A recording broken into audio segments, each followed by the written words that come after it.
do it in English? Okay, right. Well, thank you very much for being with us again. I don't know what to say.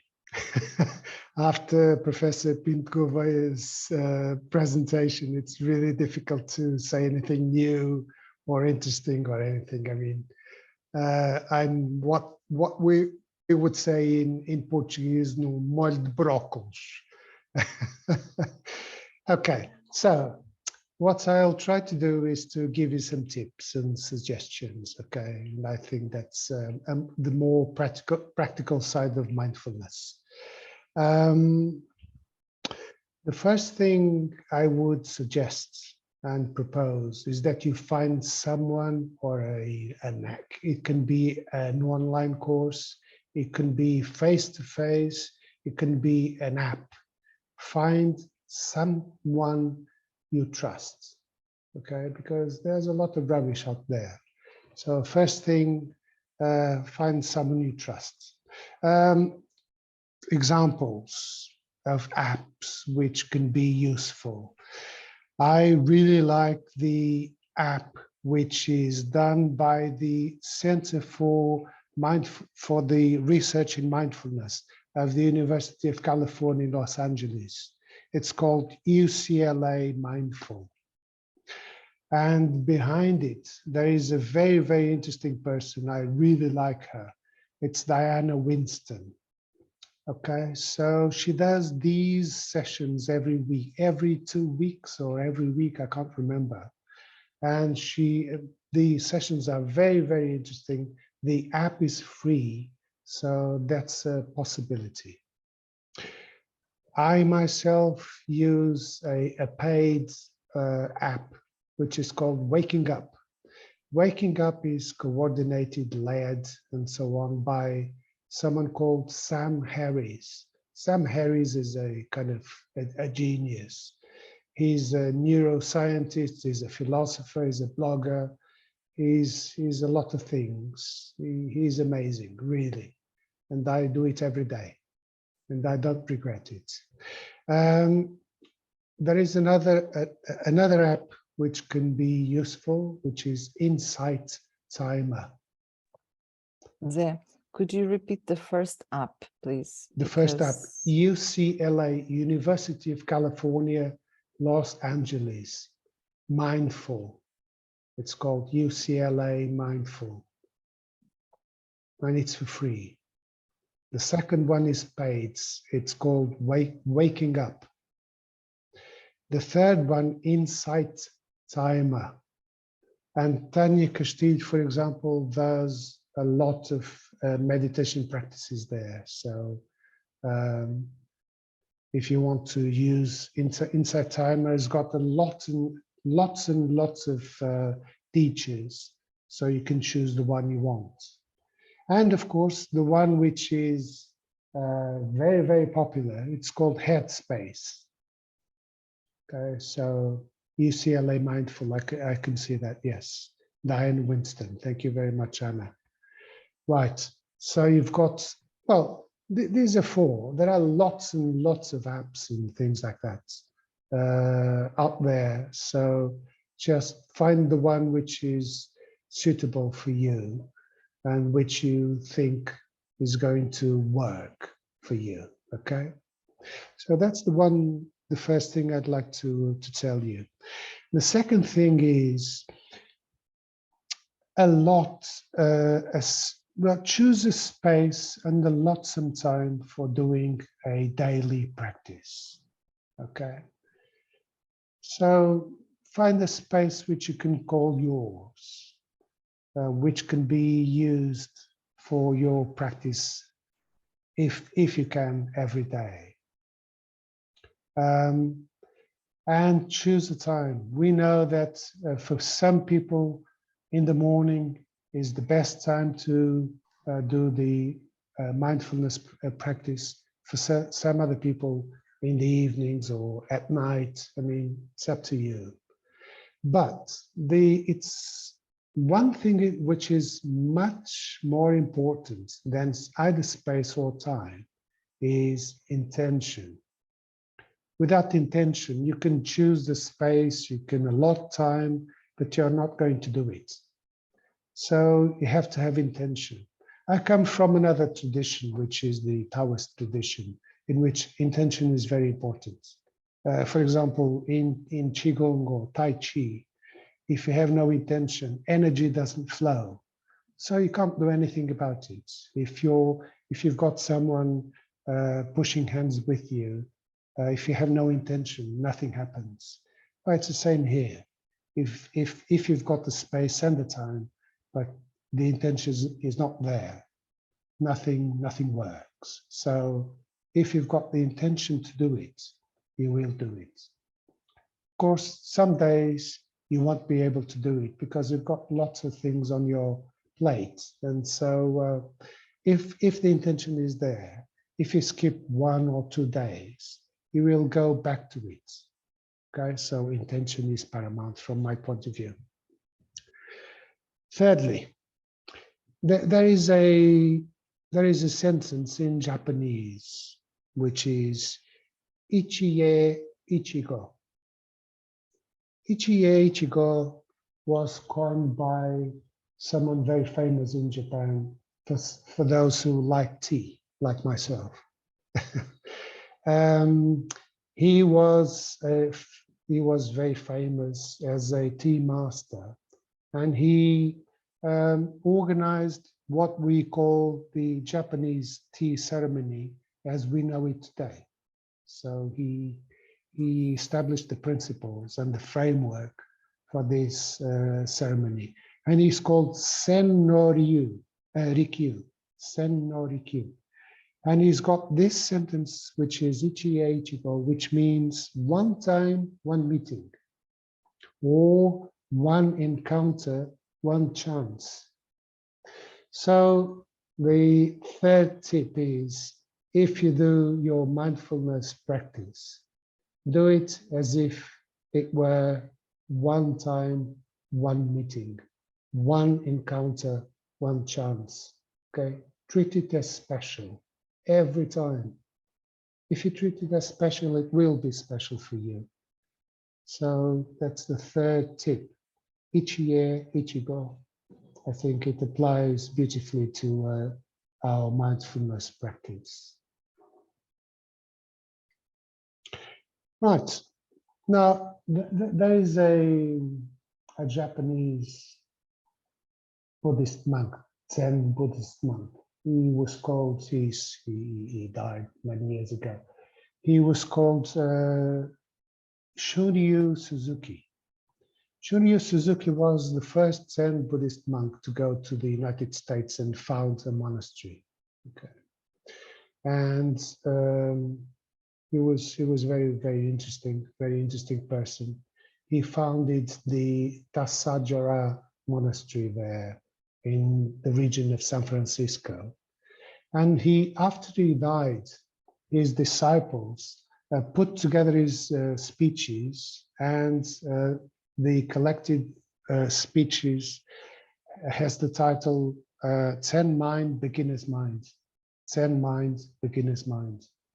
So once again, I urge you, if you do maintain a mindfulness practice, do it with a beginner's mind. He said, in the beginner's mind, there are many possibilities, so you're open to things. In the expert's mind, there are few. So if you go to your mindfulness practice with the expert's mind, nothing will happen, because you think, well, I know it all, and so I won't be able to learn anything else in this session. But if you go with a beginner's mind, anything can happen, and you will be astounded by what your mind brings you every day. And it brings lots of stuff, I can tell you. I don't know if you know the expression monkey's mind. Our mind is like a monkey. A monkey goes from one branch to the other, to the other, to the other, to the other. And our mind is like that, okay? So if we go from one branch to the other, and to the other. That's really normal. That's what we do every day. And what mindfulness practice does, and it does incrementally, is for us to understand how our mind works. It's not just to get this state of bliss or this a wonderful happiness. It's not really that, as the professor said so well. It's more about how do I work? How does this mind of mine, which is not mine, and that's the last stage of things in mindfulness, is to really understand that and to realize that. How does this work? How do thoughts and emotions and feelings and sounds and sights and so on, how do they work on us? And so mindfulness practice allows us to understand this more fully and more, if I may say so, conveniently. Right. Now, next tip. If you do your mindfulness practice, sit comfortably. If you sit, for example, for 5 minutes, that's okay if you just sit there anyway. But if you sit for half an hour, for example, if you're not sitting comfortably, it's going to be rather difficult to maintain it, right? So sit comfortably. In Zen, for example, they call meditation just sitting, zazen. So you just sit there, you do nothing. You just observe what's going on, right? And it's an observation in which you take no friends or enemies. So you just let go. So I like the expression just sitting. You just sit and see what happens. So as we did some time ago in Professor Pinto Gouvea's session, you just observe what your body is feeling and experiencing at the moment, and that's it. Just sitting. And this it's interesting because you can sit anywhere, really. You can sit on, more traditionally, on a zafu, for example, which is a cushion, right? But you can sit on a chair, and that's okay. You can sit anywhere. Traditionally, you would have to sit cross-legged in lotus position or half lotus position. Not anymore. You can do it anywhere, on a chair, on a bench. On a sofa, it's more difficult, really, because you have no support. But on a chair, it's okay. It's okay. If you want to be more traditional, please do sit on a zafu, but it's not at all necessary. Right. Okay. Next tip. Just looking at the clock there. Now, there is this myth that we can do multitasking. I'm sorry to say, but we cannot do multitasking. Computers cannot do multitasking. They just do things so quickly that it seems that they are doing things at the same time, but they are not. They are processing information very, very quickly, and it gives you the impression that computers do things at the same, many things at the same time. It's not true. Well, we can't do it either. We can't do multitasking. And if you want to do multitasking, you will end up being overcome by what you have to do. So the opposite of multitasking is monotasking. So monotasking. If you do monotasking, you're aware of what you're doing all the time, right? So multitasking prevents you from being aware of what you're doing. In monotasking, it's the opposite. You can become aware of the moment, of yourself, of what you're doing, of how you're feeling, of your emotions which are involved in an action, right? So it's really, really the opposite of multitasking. When Suzuki went to America, he had this wonderful cook. Now you'd call him a chef, which is more posh than to call him a cook. He was called John S.P. Brown. John S.P. Brown was very young when he went to the monastery, and he started cooking. And one day the monks went to him and said, well, we don't like your food. What? You don't like my food? Why? Because you don't put salt in it. Enough salt in it. Wow, he was flabbergasted. I mean, he thought, well, I think I put enough salt in my food, but I'll talk to the abbot, okay? So he went up to Suzuki and he said, well, I've got a problem. And the problem is the monks are complaining about not enough salt. Well, what would you think? You would think that Suzuki would say something like, well, put more salt in it or something like that. And he said, well, put the salt you think is useful, okay? But do one thing at a time. If you're cutting, cut. If you're cooking, cook. If you're putting salt in your food, put salt in your food. So this is monotasking, okay? This is very important.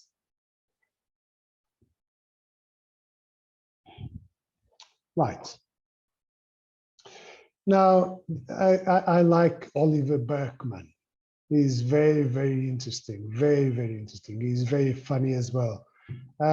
His latest book is called 4,000 Weeks, and it's about time management. And it's not your usual book on time management. He's done the maths, and he's done the maths on the basis of if you live to be 80, you will have lived 4,000 weeks, okay? Now, this is a good one if you're teaching if clauses. So if you live to be 80, you'll live 4,000 weeks. Well, it's when I saw this, I thought, well, this is so little. And the so little it is, it's even smaller if you think that most of the time you're not aware of what you're doing. You're not aware of yourself, you're not aware of the other people, you're not aware of the world. So if you want to live life more fully, I advise you to be more aware. And you can be more aware by with intention. Intention is paramount, as I've said. So what you do to be more aware is to keep a mindfulness practice and then do something which is not said enough. So if you, hello. Okay. We've got someone, right. If you do your mindfulness practice, well, you do it for 10, 15 minutes a day. Well, that's wonderful. You can tell your friends, I'm doing my mindfulness practice every day. I'm a hero. Okay, so your friends will look up to you and say, wow, it's amazing. He does this mindfulness practice every day. But that means nothing if you don't transfer what you've been learning in those 10 to 20, 30 minutes to your daily life. So that's the challenge, that's the issue. If you do your mindfulness practice every day, you then have to transfer what you learned there to your daily life, to your 4,000 weeks, if you're lucky enough to get to be 80, right? So I advise you, if you do your 10 minutes a day, well, that's 10 minutes a day. If you don't transfer what you learn to your daily life, well, maybe that's a waste of time. It's 10 minutes waste. So if you really have the intention to do this mindfulness practice. Think that it will be useful if you transfer these learnings to your daily life when you're teaching, when you're cooking, when you're doing things outside your home, and so on and so forth, right? So transfer is very, very important. Now, the first thing you do when you enter the planet is you breathe in, okay? And it can be traumatic, as we all know, okay? Go for the first time, right? So you come into the planet and you breathe in.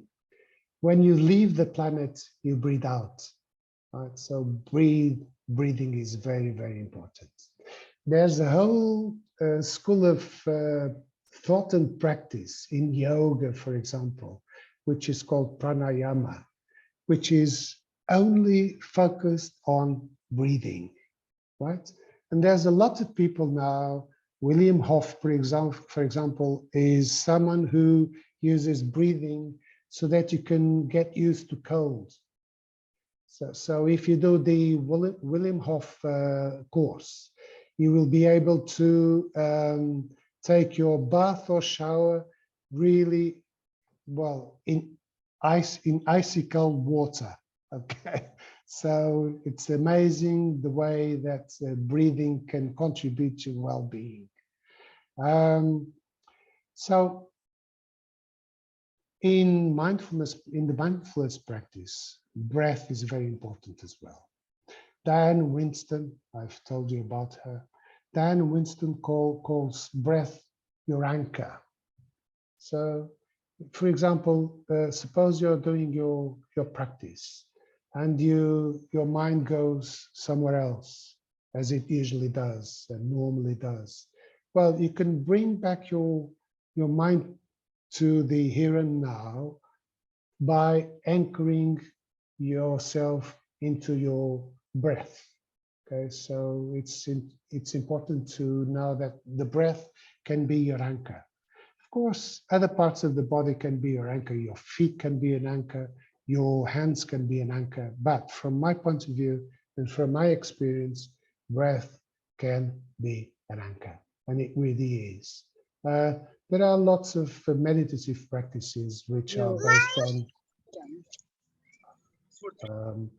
based on breathing, but I won't delve into that now. Now,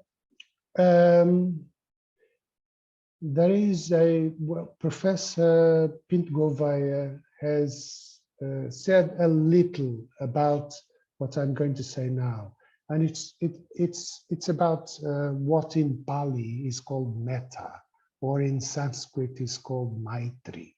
And some people call it, for example, Sharon Salzberg calls it loving kindness. Some other people call it compassion.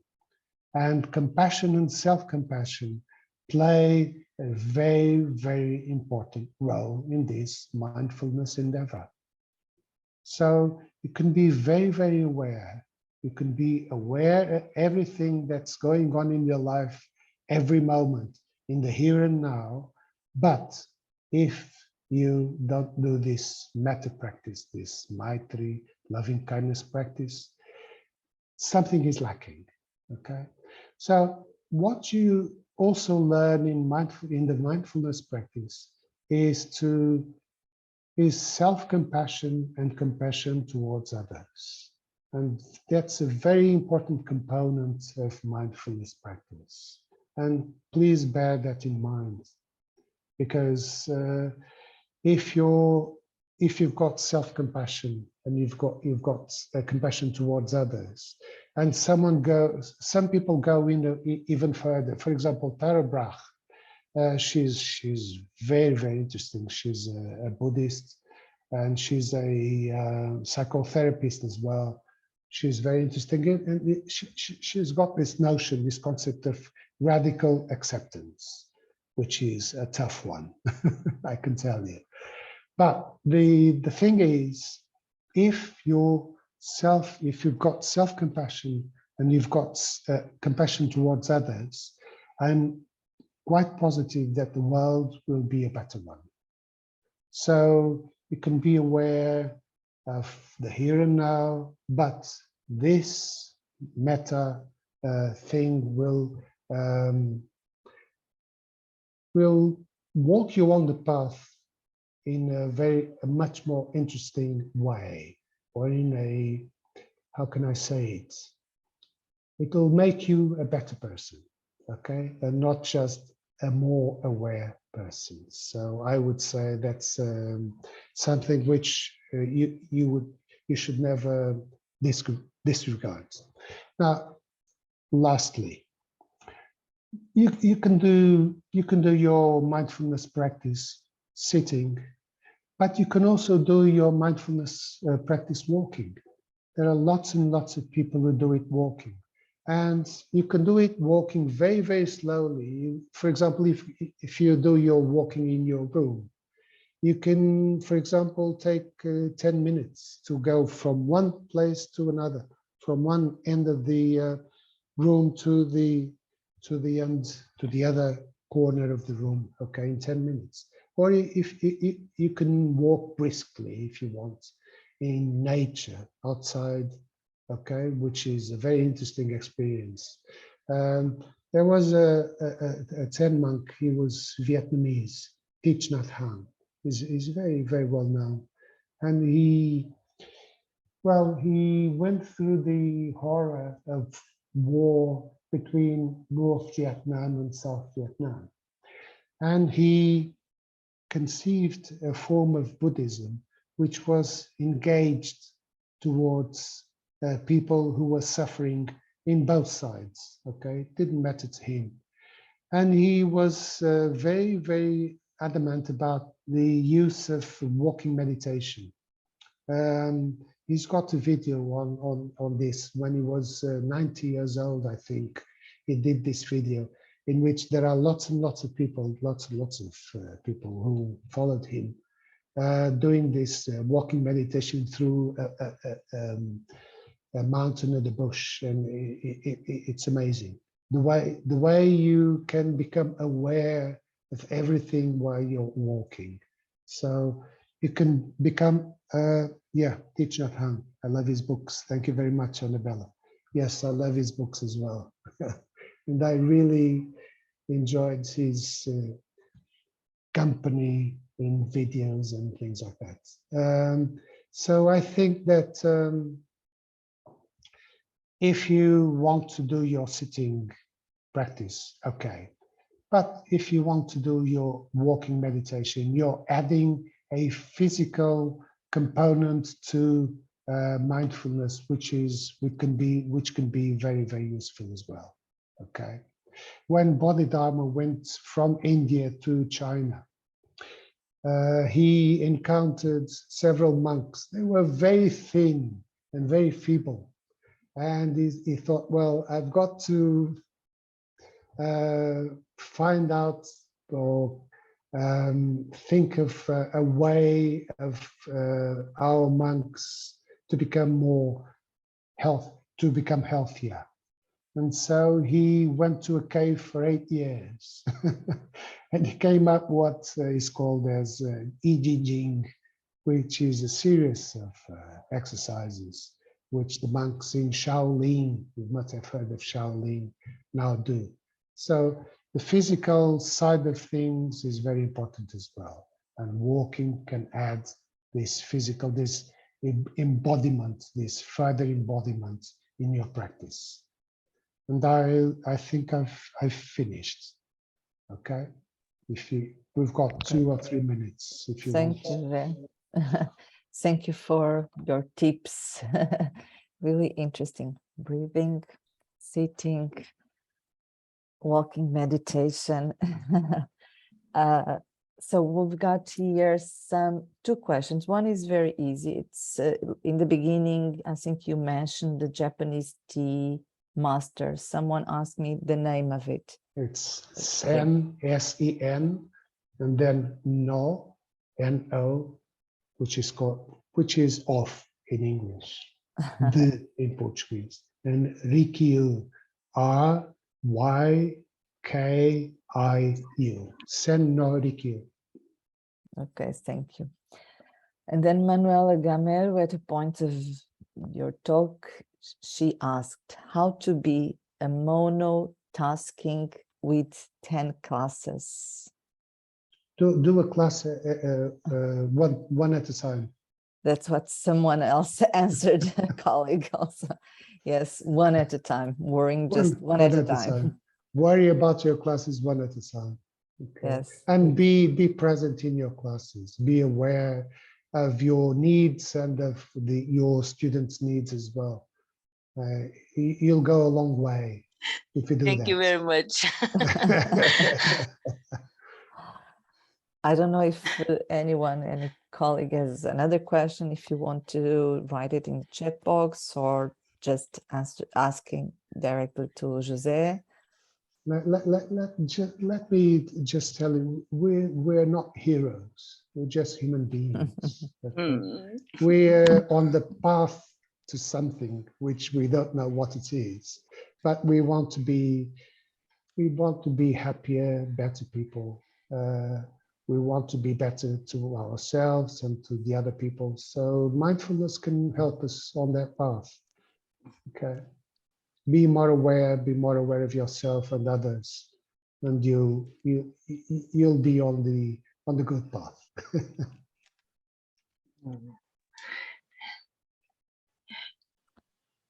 Okay. Yeah. José, are you reading the chat box? Yes, okay. I Okay. am. Yes. Any other questions? No. All your suggestions will come up probably in the newsletter, right? Or some of them. Tanya Castillo did a very good article with lots and lots of tips and suggestions. Great. So my suggestion is read Tanya's article. Okay, looking forward to reading it. So if we don't have more questions, we can have a quick break. Okay. So we'll come back at 11:45 with Tanya Castillo. So relax for a moment or do a meditation exercise for 5 minutes. Yeah, right. That's it. Yes, Laura Guerreiro, thank you very much for putting the link there on the chat. That's very useful. Thank you very much. Okay. Thank you all. Thank you. And see you in some minutes. 10 minutes. 10 minutes. Okay. See you. Thank you. Bye-bye. Bye-bye. Thank you, Zé.